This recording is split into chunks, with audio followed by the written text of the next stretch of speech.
Eh bien en général, voici comment on s'y prend pour travailler une chanson. On écoute la chanson plusieurs fois, on recherche les paroles sur internet, puis on chante par-dessus la version originale ou mieux encore sur un support playback.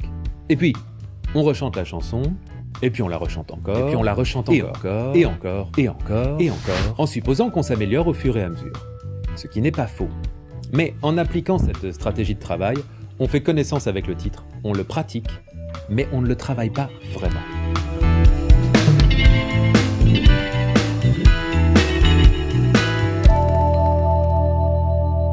Parce que pour travailler une chanson, il faut s'organiser, en commençant par se pencher sur la mélodie à chanter. Tout d'abord, quel est l'ambitus de cette mélodie, c'est-à-dire l'écart entre la note la plus basse et la note la plus haute. C'est une information importante, parce qu'elle permet d'identifier s'il faut transposer la chanson pour qu'elle soit adaptée à la tessiture de ma voix.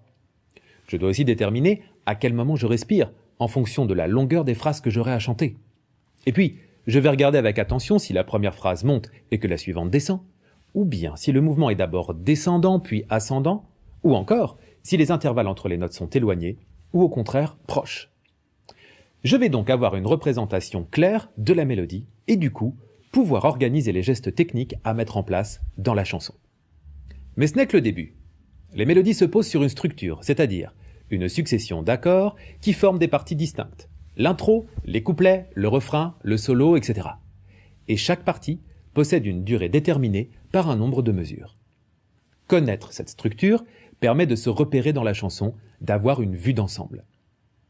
Il faut aussi porter attention au rythme et au débit. Est-ce que le morceau est binaire, ternaire? Est-ce un shuffle, un funk, une ballade? Et surtout, quel est le rapport entre le tempo et le débit du morceau? Si j'ai un débit rapide, je dois être attentif à la précision à cause de la précipitation dans laquelle je pourrais être entraîné.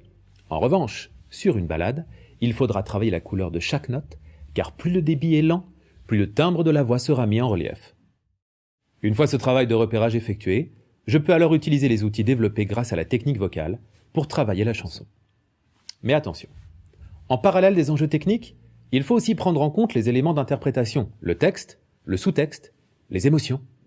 Et il y a aussi les impératifs liés au corps et au mouvement, l'entrée sur scène, la gestion des déplacements, le langage corporel, bref, c'est la prise en compte de l'aspect théâtral du travail de chanteur.